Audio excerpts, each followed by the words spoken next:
Hello बच्चों, तो हम लोग नंबर सिस्टम पढ़ रहे थे जो कि आपकी क्लास 9 का चैप्टर नंबर फर्स्ट है। तो हमने बेसिक नॉलेज पढ़ ली थी, मतलब नंबर सिस्टम क्या होता है, नंबर लाइन क्या होती है, नंबर क्या होते हैं, नंबर कितने टाइप के होते हैं, रेशनल और इरेशनल नंबर क्या होती है, और जो दोनों नंबर्स हैं उनको मिलाकर रियल नंबर बनता है, क्या कैसे होता है, हमने सब कुछ देख लिया था। यानी नंबर लाइन समझ ली थी।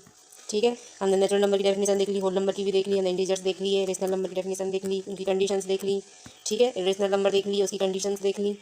इसके बाद ये कुछ हमने और पॉइंट्स थे जो इंपॉर्टेंट थे वो हमने सब देख लिए। हमने रेशनलाइजेशन समझा, रेशनलाइजेशन क्या होता है। ठीक है, इतना जानने के बाद अब आज हमें पढ़ना है लॉ ऑफ एक्सपोनेंट। अब एक्सपोनेंट का मतलब समझते हैं, एक्सपोनेंट का बेसिकली मीन्स होता है पावर। ठीक है, किसी भी चीज़ पर पावर हो, जैसे 2 पे मान लो स्क्वायर है, यानी 2 की पावर 2 है, तो ये 2 इस जो बेस है, इस 2 की जो पावर है वो 2 क्या कहलाएगी, उसकी एक्सपोनेंट कहलाएगी। ठीक है, तो आज हमें लॉस ऑफ एक्सपोनेंट पढ़ना है और हमें कुछ इस तरीके की आइडेंटिटीज भी पढ़नी है। ठीक है, सबसे पहले मैं आपको समझाती हूँ, उसके बाद मैं आपको एक नोट्स के थ्रू भी इसको पढ़वा दूँगी। ठीक है, तो अब आप 10 मिनट मेरी बात को ध्यान से सुनना और समझने की कोशिश करना। ठीक है, सबसे पहले आपको बेसिक नॉलेज ये होनी चाहिए कि हमारा एक्सपोनेंट और पावर आखिरकार कहलाता क्या है। ठीक है, तो सबसे पहले जैसे हमने ये लिखा 4। ठीक है, क्या लिखा हमने, ये 4 लिखा। ठीक है, 4 को अब हम कैसे लिख सकते हैं, 2 × 2 लिख सकते हैं। ठीक है, अब इसको हम एक तरीके से और लिख सकते हैं, जिसको हम क्या बोलते हैं, एक्सपोनेंशियल फॉर्म। ठीक है, जिसको हम क्या बोलते हैं, एक्सपोनेंशियल फॉर्म, या जो हमने एक्सपोनेंट अभी बोला उसी को। ठीक है, तो इस 2 को हम इधर पे लिख देंगे, और अब ये कितनी पावर है, 1 और 2, तो 2 ऊपर लगा देंगे। ठीक है, तो यहाँ पर जो नीचे लिखा होता है इसको हम क्या बोलते हैं, बेस बोलते हैं। ये हमारा क्या कहलाता है, बेस, और जो ऊपर लिखा है वो क्या कहलाती है, एक्सपोनेंट, या इसी को हम क्या बोलते हैं, और इसी को हम बोलते हैं पावर, और इसी को हम क्या बोलते हैं, तो डिग्री बोलते हैं। ठीक है, क्या बोलते हैं, डिग्री बोलते हैं। जैसे एक और एग्जांपल ले लो, हमने लिखा 27। ठीक है, अब इसको हम अगर लिखेंगे, इसकी प्राइम फैक्टर निकाल कर लिखेंगे, तो इसको हम इस तरीके से लिख सकते हैं, यहाँ पर 3 मतलब 3 है, तो हम 3 लिख लेंगे, कितने टाइम है, 3 टाइम है, तो ये क्या बन गई, हमारी एक्सपोनेंशियल फॉर्म में बन गई। ठीक है, जहाँ पर ये वाला जो 3 है, ये वाला जो 3 है, ये कहलाएगा, रेड वाला 3 है, ये कहलाएगा बेस, और यहाँ पर जो ये ब्लैक वाला 3 है जो ऊपर है, इसको हम क्या बोलेंगे, एक्सपोनेंट। वैसे आपको इतना सब पता ही होगा, ये सब बेसिक नॉलेज है। ठीक है, एक्सपोनेंट को ही हम पावर बोलते हैं, और पावर, और इसी को हम क्या बोलते हैं, तो डिग्री बोलते हैं। ठीक है, तो बेसिकली हमें इसी जो एक्सपोनेंट है, इसी से रिलेटेड हमें क्या करना है, कुछ लॉ पढ़ने हैं। कितने लॉ है हमारे, तो ये हमारे पूरे 6 लॉ हैं। ठीक है, तो हमारी हेडिंग क्या डलेगी, आप लोग चाहें तो नोट्स भी बना सकते हैं, आप ये सब कुछ नोट भी करते जाइए, ताकि आपको जब क्वेश्चन सॉल्व करें तो आपको ये काम में आए। ठीक है, क्योंकि हमेशा सबसे पहले कॉन्सेप्ट स्ट्रॉन्ग होना जरूरी है। कभी भी आप मैथ पढ़ेंगे, मैथ तभी आ सकती है, सबसे पहले तो कॉन्सेप्ट आना चाहिए, दूसरा प्रैक्टिस। ये नहीं कि केवल कॉन्सेप्ट आता है, मतलब फॉर्मूले सारे आते हैं, बट हमने प्रैक्टिस ही नहीं की है, हमें उसको अप्लाई करना ही नहीं आता है, तो उस कॉन्सेप्ट का कोई मतलब नहीं है। ठीक है, क्योंकि कोई फायदा ही नहीं है, समझ में ही नहीं आएगा। ठीक है, तो हमारी लॉ ऑफ एक्सपोनेंट है वो बेसिकली कितने हैं, तो 6 हैं। ठीक है, 6 टाइप्स के हैं।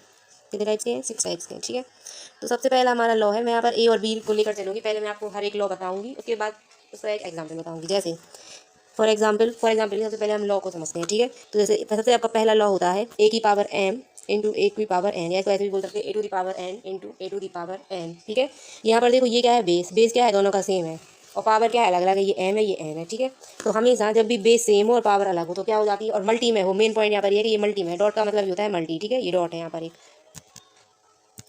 ठीक है, 2 बना दिया, ये क्या है, ये एक मल्टीप्लाई है इसका मतलब। ठीक है, जब हमारा बेस सेम होता है तो उस बेस के ऊपर, और जब मल्टी में हो तो जो भी पावर होती है वो ऐड हो जाती है इस तरीके से। ठीक है, m+n। अगर हम इसका एक एग्जाम्पल देखें तो हमने क्या लिख दिया, 2⁴ डॉट 2⁴, ये थोड़ा छोटा ले लो ताकि समझाने में आसानी हो, 2⁴ ले लो। ठीक है, अब यहाँ पे अगर हम देखेंगे तो हम क्या बोलेंगे कि यहाँ पर तो बेस सेम है भाई, बेस सेम है तो हम बेस को यहाँ पर लिख देंगे, और हमेशा याद रखना यहाँ पर मल्टी है, डॉट लगा यानी मल्टी है, तो जब मल्टी होगा ये तो जो पावर है वो क्या हो जाएंगी, ऐड हो जाएंगी। ठीक है, तो 2 + 3 = क्या आ जाएगा, 2⁵ अब जरा हम देखें हमारा ये सही है या नहीं, तो हम इसको कैसे लिखेंगे, 2⁵2 को हम क्या लिख सकते हैं, हाँ देखो 2⁵2 को हम क्या लिख सकते हैं, वेट 2⁵2 को हम क्या लिख सकते हैं, 2 × 2। ठीक है, डॉट का मतलब मल्टी, और यहाँ पर 2⁵3 को हम क्या लिख सकते हैं, 3 बार 2। ठीक है, और यहाँ पर इक्वल में हमारा क्या लिखा है, 2⁵5, तो 2 को हम 5 बार लिखेंगे। ठीक है, अब मल्टी करो, 2 × 2 = 4, बस मल्टी क्या करना है, आप देख ही पा रहे हैं, यहाँ पर 5 2 है और यहाँ पर भी 5 2 है, तो ये क्या इक्वल है। ठीक है, तो कैलकुलेशन को सॉल्व करने के लिए अब देखो यहाँ पर हमें इतनी बार ऐसे मल्टी करना पड़ेगा, यहाँ पर हम डायरेक्ट लिख सकते हैं। ठीक, तो ये हमारा क्या है, ये हमारा पहला लॉ है। ठीक है, ये हमारा पहला लॉ है क्या, कि जब भी बेस सेम हो और मल्टी में हो तो हम पावर्स को ऐड कर देंगे। अब हम सेकंड लॉ पर आते हैं, ये हमारा सेकंड लॉ क्या है, हमारा सेकंड लॉ बेस यहाँ पर भी सेम रहेगा। ठीक है, देखो ए यहाँ पर भी है, ए यहाँ पर भी है, और पावर यहाँ पर भी अलग है। देखो ये भी बिल्कुल सेम ही है, इसमें कुछ अंतर नहीं है। हाँ, एक बहुत मेजर अंतर है, इससे सारा फॉर्मूला चेंज होता है। क्या है वो, देखो बेस तो यहाँ पर भी सेम है, दोनों जगह ए है, और यहाँ पर पावर दोनों में डिफरेंट है, जैसे ऊपर वाली कंडीशन होती है, बट यहाँ पर क्या होगा, बीच में डिवाइड होगा। ठीक है, तो डिवाइड होता है तो क्या होता है कि बेस के ऊपर जो दोनों पावर है वो क्या हो जाती है, सब्ट्रैक्ट हो जाती है, मतलब मल्टी होगा तो प्लस हो जाएंगी, ठीक है। और अगर डिवाइड होगा तो माइनस हो जाएगी। बस आपको इतना बेसिकली आपको इतना याद रखना है, इसके अलावा कुछ याद नहीं रखना है। फॉर एग्जाम्पल लेते हैं अगर हम, तो 2 की पावर मैंने 3 ले ली, डिवाइड 2 की पावर मैंने 2 ले ली, ठीक है। तो इसको हम डायरेक्ट क्या लिख सकते हैं, या तो आप इसको डिवाइड डिवाइड कर देखो, काफ़ी लंबा प्रोसेस, ठीक है। या फिर आप डायरेक्ट इसमें लॉ लगा सकते हैं। लॉ कैसे लगाएंगे, बेस क्या है सेम है तो हमने 2 लिख दिया, और अब डिवाइड है तो इन दोनों क्या कर देंगे, सेपरेट कर देंगे 1, यानी 2 आंसर हमारा आ जाएगा। अब जरा हम इसको नॉर्मल इसको सॉल्व कर देंगे, तो चलो नॉर्मल सॉल्व करते हैं। यहाँ पर क्या लिखा 2 की पावर 3, तो 2 को हम 3 टाइम्स लिख लेंगे, ठीक है। अपॉन में डिवाइड है तो अपॉन में ये अपॉन में जाएगा, तो यहाँ पर क्या हो जाएगा 2 × 2, इस 2 से ये कैंसिल, इस 2 से ये कैंसिल, इधर पे भी क्या बचा 2। तो देखो हमें इतना सारा काम करने के बाद तब हमारा 2 आ रहा है, यहाँ पर हमने डायरेक्ट एक झटके में 2 निकाल लिया, ठीक है। आप बोलेंगे दोनों सिंपल है, अभी तो ये छोटे छोटे क्वेश्चन है, जब बहुत बड़े बड़े क्वेश्चन होंगे वो लेंथी पावर से, तब आपको इसकी यूज समझ में आएगा, ठीक है। अब हम थर्ड लॉ पर चलते हैं। तो हमारा थर्ड लॉ हमसे क्या बोलना चाहता है, तो हमारा थर्ड लॉ हमसे बोलेगा कि अगर ए पर पावर m है और ए पर पावर m है और इस पर भी पावर n है एक ब्रैकेट के बाद, तो हमारी वैल्यू कितनी होगी, कितनी होगी, ये जो a है, a तो वैसा का वैसा ही रहेगा, बस ये इस n का मल्टी इस m के साथ हो जाएगा, ठीक है। ये बस इतना सा काम है। एग्जाम्पल देखो, मैंने लिखा 2 की पावर 2 × 3, मतलब ऊपर 3 पावर पर, तो बस इसका क्या हो जाएगा, अब यहाँ पर इनका ना ऐड होगा ना डिवाइड, इनका क्या हो जाएगा मल्टी हो जाएगा, ठीक है। ना ऐड होगा ना सब्ट्रैक्ट होगा, ये क्या हो जाएंगे मल्टी हो जाएंगे, तो 3 × 2 = 6, तो ये आंसर आ जाएगा। जरा इसको भी हम सॉल्व कर देखें, 6 बार 2 आना चाहिए, ठीक है। तो देखो यहाँ पर हम क्या कर सकते हैं, सबसे पहले हम 2 की पावर 2 को सॉल्व करेंगे, तो क्या आ जाएगा 4, ठीक है। और फिर 4 के ऊपर क्या लगा है, क्यूब लगा है, तो लगा रहने दो। यहाँ पर हम इसको 6 बार खोल ले रहे हैं, ठीक। अब इसको हम 3 बार खोल लेंगे, 4 × 4 और यहाँ पर हमारा 6 बार ये लिखा है, ठीक है, ठीक है। तो इस 2 का मतलब ये वाला 4, ठीक है, इस 2 का मतलब ये वाला 4, इस 2 का मतलब ये 4 ही तो आ रहा है, तो ये इसके इक्वल हो जाएगा, ये इसके इक्वल हो जाएगा, ठीक है। तो ये क्या हो गया हमारा, ये हमारा थर्ड लॉ हो गया, ठीक है। अगर हम फोर्थ लॉ की तरफ पढ़ते हैं, तो फोर्थ लॉ हमसे क्या बोलता है, फोर्थ लॉ हमसे ये बोलता है कि देखो हमेशा तो मेरा बेस क्या रहा, सेम रहा, बट यहाँ पर मेरा बेस क्या होगा, अलग अलग होगा। यहाँ पर ए है तो यहाँ पर बी होगा, ठीक है। और बट मेरी पावर सेम होगी, देखो यहाँ पर एम है, यहाँ पर एम है। ऊपर वाले क्वेश्चन में क्या था, बेस सेम थे, ए पावर अलग थी, बट यहाँ पर क्या है, बेस अलग अलग है और पावर सेम है, ठीक है। इसमें थोड़ा क्लियर लिख दूँ, ये डॉट डॉट बहुत ज़्यादा बन गया, एक सेकंड, ठीक है। तो हमारा फोर्थ लॉ हमसे क्या बोलता है कि ए की पावर एम और बी की पावर एम, तो यहाँ पर हमारा क्या है, बेस अलग अलग है और पावर सेम है, तो क्या हो जाएगा, बेस का मल्टीप्लाई हो जाएगा और एक पावर आ जाएगी, ठीक है। हमेशा याद रखो जब 2 चीज़ें हो, जैसे ऊपर वाले में क्या थे, बेस सेम थे दोनों के, तो बेस एक साथ आ गया, मतलब एक ही आ गया ना। ऐसे यहाँ पर क्या है, एम यानी पावर सेम है, तो एक ही पावर आ जाएगी, बस बात खत्म, ठीक है।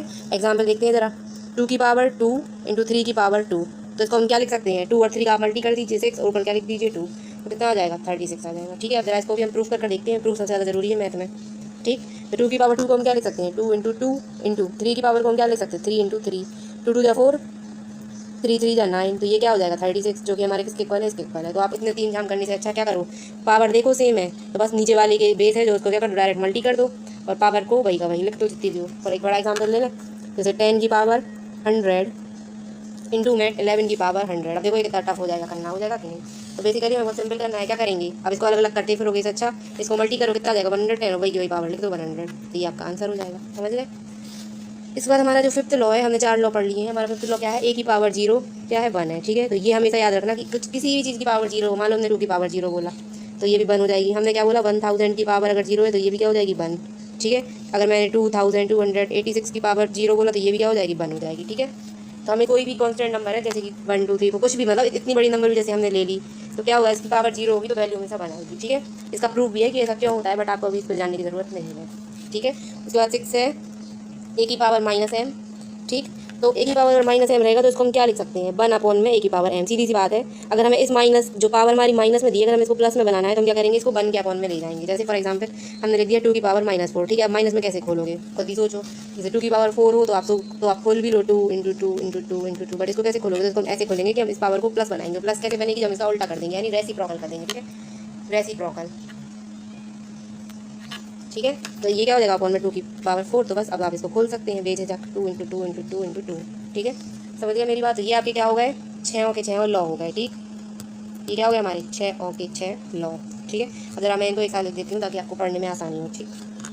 तो सबसे पहला लॉ है हमारा क्या है कि ए की पावर m और ए की पावर n इक्वल टू क्या हो जाएगा, ए की पावर m + n, ठीक है, m + n। दूसरा लॉ क्या हो जाएगा, ए की पावर m डिवाइड ए की पावर n, तो ये क्या हो जाएगा ए की पावर m - n, ठीक है। ये माइनस है घर पर, की पावर अगर m है और उस पर एक और दूसरी पावर लगी है तो हम क्या कर देंगे, दोनों पावर का मल्टीप्लाई कर देंगे, ठीक है, दोनों पावर कर देंगे मल्टीप्लाई कर देंगे। उसके बाद फोर्थ है, अगर आपके बेस अलग अलग है और पावर सेम हो, जैसे ये बेस अलग अलग है और पावर सेम हो, तो हम क्या कर देंगे, बेस का मल्टीप्लाई कर देंगे, जो अलग है उसको सॉल्व करना है बस, जो सेम है यहाँ पर ये सेम है, सॉरी ठीक है, दोनों जगह एम है तो वही की वही लिख देंगे। उसके बाद फिफ्थ है हमारा, तो क्या है, ए की पावर 0, कोई कुछ भी चीज़ की पावर 0 हो तो वो 1 होती है उसकी वैल्यू, ठीक। फिर उसके बाद सिक्स क्या है, ए की power minus M equal to क्या हो जाएगा, 1/a की पावर एम, ठीक है। तो ये क्या है हमारे तुम्हारे एक्सपोनेंट्स है। आई होप आपको समझ में आया होगा। अब नेक्स्ट वीडियो में हम क्या देखेंगे, हम देखेंगे आइडेंटिटीज़ को, ठीक है, आइडेंटिटीज़ के बारे में पढ़ेंगे, उनको समझेंगे।